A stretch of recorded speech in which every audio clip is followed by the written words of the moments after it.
నిర్మల్ జిల్లా భైంసాలో బీఆర్ఎస్ నిర్వహించిన ఎన్నికల ప్రచారంలో తీవ్ర ఉద్రిక్తత నెలకొంది. పట్టణంలోని పాత చెక్పోస్ట్ కార్యాలయం కూడలి వద్ద కార్నర్ మీటింగ్లో కేటీఆర్ మాట్లాడుతుండగా హనుమాన్ స్వాములు కేటీఆర్ కు వ్యతిరేకంగా నినాదాలు చేశారు. కేటీఆర్ పై ఉల్లిగడ్డలు, టమాటాలు వేశారు. విషయం తెలుసుకున్న వెంటనే ఘటనా స్థలానికి భారీగా చేరుకున్న పోలీసులు పరిస్థితి అదుపు తప్పకుండా కట్టుదిట్టమైన భద్రత ఏర్పాటు చేశారు. ఆందోళనకారులను బీఆర్ఎస్ శ్రేణులను చెదరగొట్టి కేటీఆర్ కు భద్రత కల్పించారు. ఈ సందర్భంగా పోలీసులు నిరసనకారులపై తీరుపై కేటీఆర్ ఆగ్రహం వ్యక్తం చేశారు.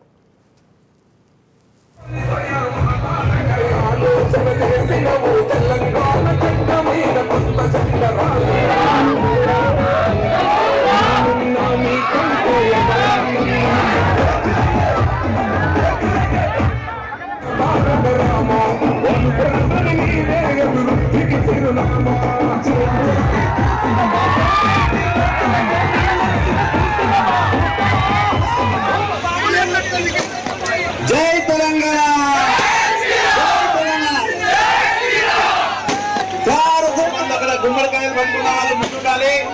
మరి వారికి ఏదైతే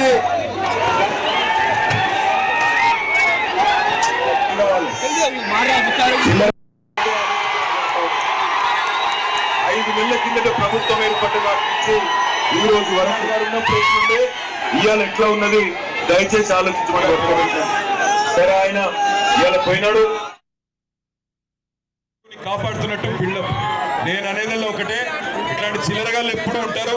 ఈ చిల్లరగాళ్ళను పట్టించుకోవాల్సిన పని లేదు. మన పని మనం చేసుకుంటూ ముందుకు పోదాం. ఈ చిల్లరగాళ్ళను, ఆ చిల్లర పార్టీని పట్టించుకోకుండా పని చేసుకుంటూ పోదాం.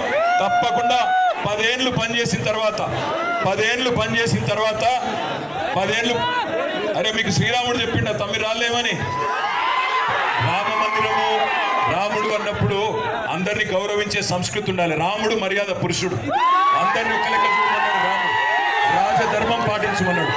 గుజరాత్ ఒక తీరుగా చూసేటోడు గుజరాత్ ఒక తీరుగా చూస్తాడు, తెలంగాణను ఇంకో తీరుగా చూస్తాడు. గుజరాత్కేమో వేల కోట్ల రూపాయలు, లక్షల కోట్ల రూపాయలు, తెలంగాణకు బుడ్డ పైస ఇయ్యడు. ఒక మెడికల్ కాలేజ్ ఇయ్యడు, ఒక ఇంజనీరింగ్ కాలేజ్ ఇయ్యడు, ఒక స్కూల్ కట్టాడు, ఒక గుడికి కూడా తెలంగాణలో పైస ఇయ్యడు. కానీ ఓట్లు మాత్రం కావాలి. అందుకే ఆలోచించమని కోరుతా ఉన్నా.